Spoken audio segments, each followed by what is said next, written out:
Salut les amis, je fais une petite vidéo parce que là on est en certification avec les élèves qui sont en train de passer les examens et comme demain il y aura pas forcément d'entraînement, je vais vous faire une petite vidéo sur les conseils techniques, ce qu'il faut faire ou pas faire lors de vos entraînements et tout ça. Donc il y en a certains qui m'ont envoyé des vidéos où on voit des mouvements du sol. Alors faites attention quand vous me faites un mouvement du sol, quand votre barre n'est pas chargée, la hauteur de la barre, elle se trouve ici à mi-tibia. D'accord? Donc quand vous n'avez pas de barre, n'allez pas me faire des mouvements avec la barre ici, parce qu'en fait, elle n'est jamais à ce niveau-là. D'accord? Donc même avec une barre à vide, ou si je mime, je m'arrête toujours à mi-tibia, et là, je vais pouvoir recommencer un autre mouvement. Voilà. Ça, c'était le premier point pour pas avoir un geste qui soit trop dégradé. Une précision, ensuite, au moins pendant les toutes premières séances, je vais dire en gros les 3 premières séances, mais vous pouvez pousser bien au-delà évidemment, démarrez toujours votre exercice à partir du haut. Pourquoi? Alors je vais me mettre ici en prise d'arraché, hop. Je me mets debout ici, comme ça il n'y a pas de consigne de fixation du dos, c'est le plus difficile. Cette position ici de départ, c'est la plus difficile à obtenir. Donc celle-là, pour le moment, on va la laisser de côté. Donc on soulève la barre, on se met ici. Comptez toujours 3 temps. Le premier dans lequel vous fixez les omoplates en arrière, vous verrouillez le dos et ensuite vous descendez. Regardez, il y a juste un déverrouillage au niveau de mes genoux et ensuite c'est qu'un mouvement ici de hanche sur lequel je vais arriver jusqu'à la hauteur de genou. À partir d'ici, mes genoux sont effacés. Donc à partir de là, il n'y a plus aucun mouvement au niveau du dos. Voilà, ça va éviter un petit peu tout ce qu'on peut voir de montées de fesses qui sont prématurées dans votre tirage. Donc je reprends. Démarrez debout. Comptez 3 temps. Le premier, fixation. Le deuxième, on est dans la première séance au-dessus des genoux. Et ensuite, je vais redémarrer vers le haut. Deuxième séance, je démarrerai. Donc debout, 1. 2, je passe les genoux, je suis ici aux 2 tiers en haut des tibias pour redémarrer et ensuite pouvoir enchaîner le tirage rapide. Et ce n'est que dans la 3e séance où je vais demander à mon athlète de toujours démarrer debout, 1, et le numéro 2, il sera touché au sol, redémarrage, tirage explosif. D'accord? Donc, pensez tout le temps à démarrer debout, puis de descendre votre niveau numéro 2 de manière à ce que vous maîtrisiez un petit peu la trajectoire de barre qui est très difficile à appréhender depuis le sol mais qui s'apprend très facilement à partir du moment où on la démarre du bassin. Maintenant un petit truc pour éviter lors du démarrage ces fesses montantes. Donc le premier truc, toujours pareil, démarrer debout, c'est le meilleur éducatif. Je descends les épaules en avant, devant la barre, jusqu'au niveau de genou, et après je change plus l'angle du dos. Regardez mon angle de dos, ici il ne varie pas, d'accord?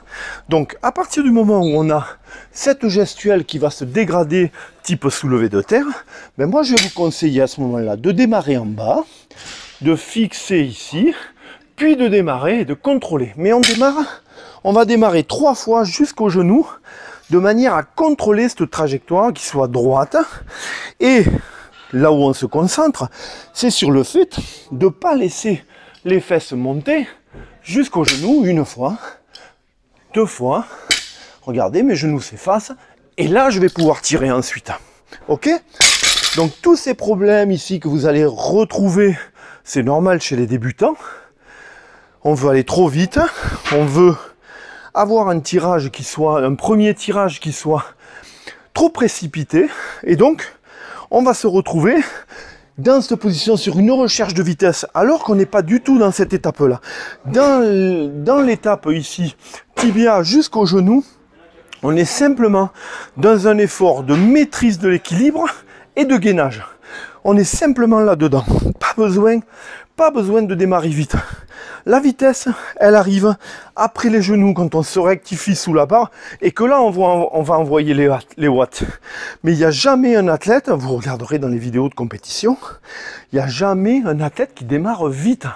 Alors oui, c'est lourd, oui, on est au maximum du tirage, mais la vitesse importante de tirage de votre barre qui va vous permettre de chuter sous la barre et de l'envoyer le plus haut possible, elle intervient qu'à partir de ce niveau-là. Donc, ne soyez jamais pressé de démarrer vite et ça va éviter ce type de mouvement. Là, une fois qu'il y aura lourd, on va vouloir tirer d'un seul coup. On va défixer le dos et donc, de suite, on perd en force énormément. Donc, si vous voulez démarrer du sol, placez-vous debout, j'ai pas la barre, je me place, je reproduis mon 1, 2, 3. 1, 2, je vais venir attraper ma barre, je ne défixe pas au niveau du dos, même si je vais regarder si j'attrape avec équilibre ma barre, ma position dorsale, ici lombaire, elle n'a pas bougé. Je démarre, je fixe mes omoplates, je démarre doucement, et là je vais pouvoir ensuite tirer, attendre mon deuxième tirage, pour pouvoir envoyer les watts. Ok? Je reprends l'exercice. 3 tirages genoux, plus un tirage haut d'arraché, voire 2. 1, 2, j'attrape ma barre. Je contrôle mon équilibre de prise de main. Là, 1, j'ai pas bougé le dos. 2, 3, et le quatrième, je vais pouvoir sauter. Hop, voilà. Je redescends. 1, 2, je touche au sol, redémarre, hop, tirage, ici. Donc il ne sert à rien de s'acharner sur une barre, préférez enlever du poids pour effacer vos défauts techniques, plutôt que d'être dans l'acharnement sur un défaut technique qui disparaîtrait pas. Le défaut technique disparaît du fait de l'allègement de la charge. Et petit à petit, le geste va se faire et là, on va pouvoir remonter dans la charge. Mais ne vous acharnez pas sur des barres lourdes, préférez redescendre pour remonter plus tard, peut-être dans la même séance, sur une autre gamme montante, voire d'autres séances un petit peu plus loin. Ne vous acharnez pas sur des défauts techniques. Préférez repasser sur des éducatifs. Je reprends l'exercice. 3 tirages genoux et 2 tirages haut. Hop, je refixe, hop, je refixe, hop, et je vais envoyer. Je suis trop sur l'avant. Vous avez vu le pied qui se tombe en avant? Je refixe, je touche au sol, et je contrôle mon équilibre pointe des pieds. Hop. Alors, je vous montre maintenant un exercice qui va permettre de gagner en amplitude au niveau du tirage et d'essayer de contrôler son équilibre. Bien souvent, en haltérophilie, on voit des gens qui sont trop assis. Ici, je suis trop assis. Déjà, les genoux me gênent. Ici, je suis vraiment dans...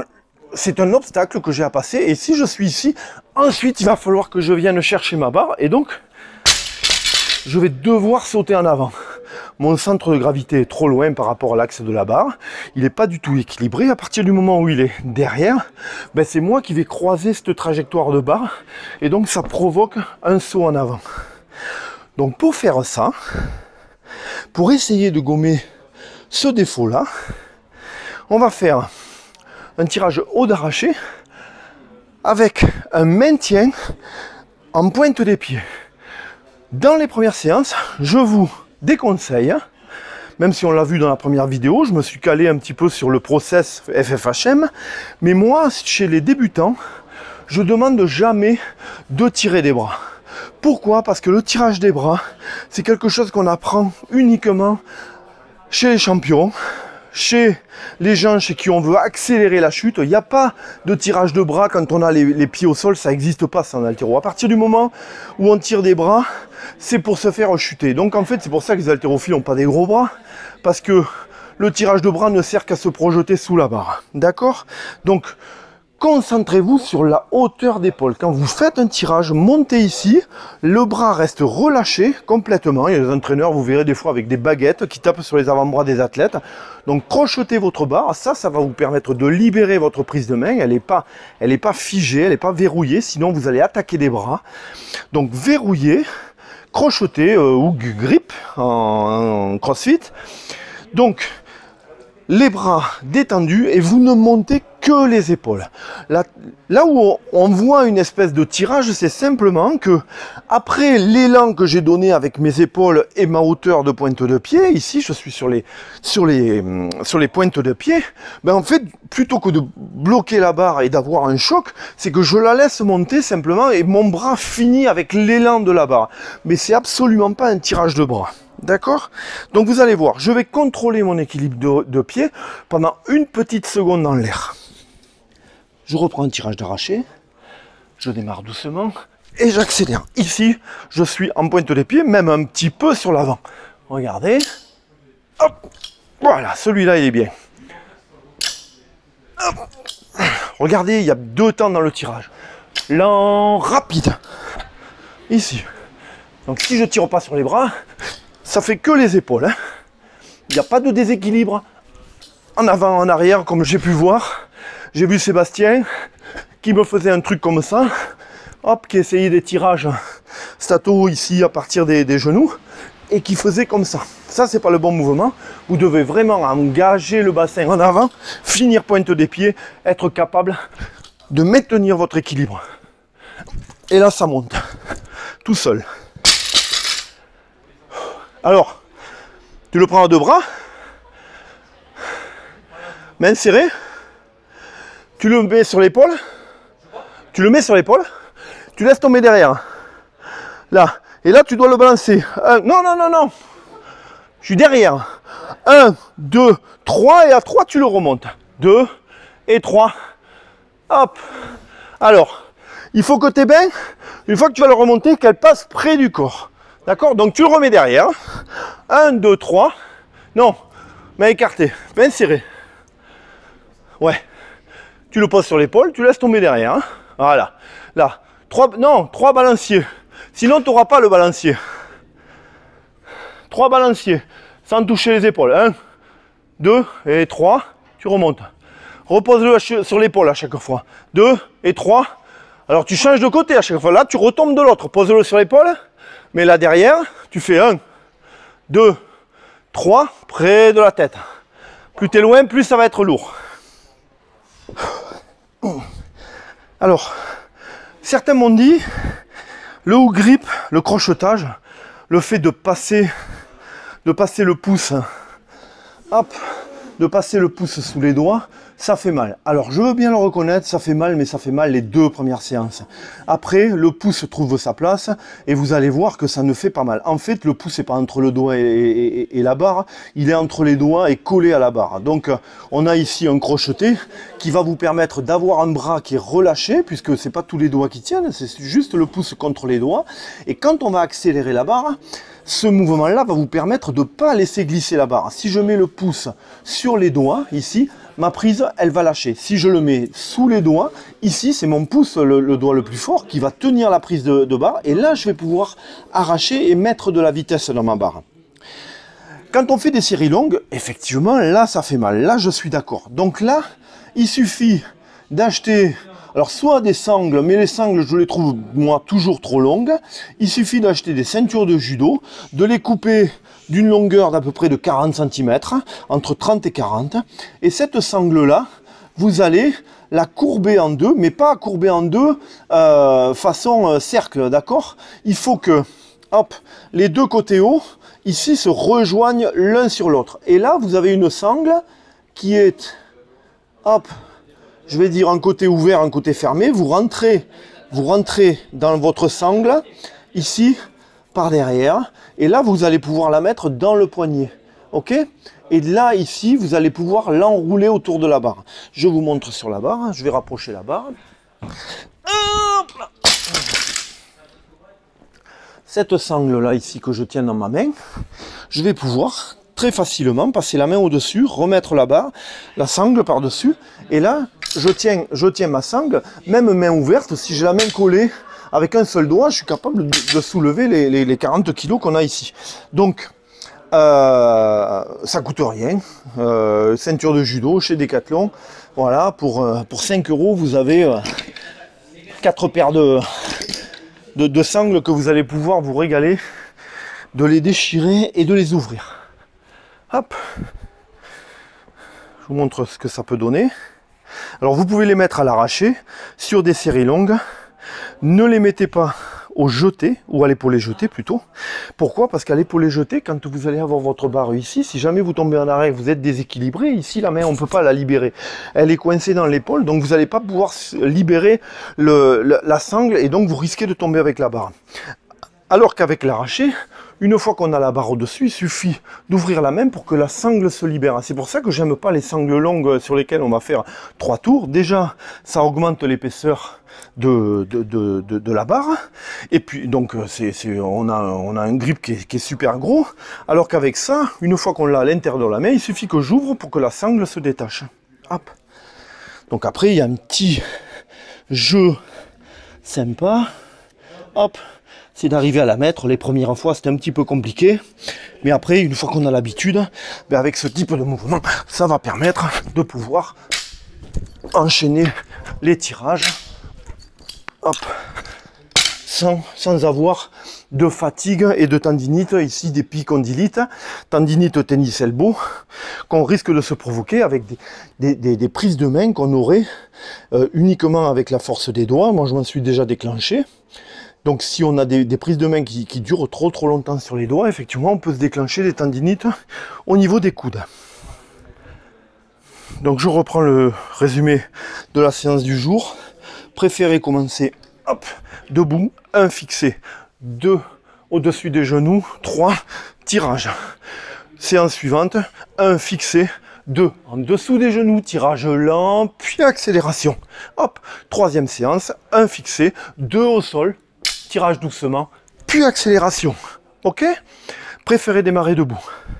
Exercice suivant, le tirage haut d'arraché avec maintien de l'équilibre sur la pointe des pieds. Hop, je passe, je touche, je réengage mes genoux, et là je maintiens mon équilibre. Vous avez vu que je travaille pas vite, c'est pas la peine. 1, 2 au sol, 3, je démarre doucement, je réengage mes genoux, et là je peux accélérer. D'accord? Ce qui manque bien souvent, c'est cette partie-là où je viens me rétablir, rapprocher mon centre de gravité sous la charge, et là je suis capable de tirer et de mettre la force. Si je suis loin de ma barre, que la barre n'est pas collée au tibia, ou que j'ai les fesses déjà trop en haut, je suis trop loin, et là je vais envoyer ma barre en avant, et je vais être obligé de sauter. Voilà pour la petite séance du jour. À vous de travailler, de me démontrer ce type d'exercice. Faites-moi du 1, 2, 3, 1, 2, 3, et je vous garantis que l'exercice s'amélioreront. Autre précision, pendant les vacances, je vous ai demandé une vidéo d'initiation, exactement la même que ma séance numéro 1. Vous me répétez les 6 boucles d'échauffement jusqu'à arriver à l'arraché combiné. L'arraché combiné, c'est un saut, un arraché. Hop, je vous le démontre. Arraché combiné, je suis debout. 1, 2, 3, un saut, 1, 2, 3, un arraché debout. C'est que ça. Mais il y a toute une procédure pour arriver à ce mouvement-là. Sur les formations FFHM, attention, la formation coach altéro est relativement courte. Moi, je l'ai faite en quelques heures, mais évidemment... Mais il y a quand même un mémoire de planification d'entraînement à faire, donc potassez-le. Et pour la formation coach musculation fonctionnelle, celle-là est un petit peu plus longue. Il y a vraiment un mémoire assez conséquent sur 2 thèmes à construire, donc ne perdez pas de temps. Il faut que, avant le 23 novembre, vous ayez fini, hormis les écrits et les vidéos, d'accord, ça on le fera ensemble, mais hormis les vidéos, que vous ayez fait tous les modules sur le site FFHM. Donc il y a du travail, ne perdez pas votre temps. Le projet pédagogique il va avancer de lui-même, donc vous le menez.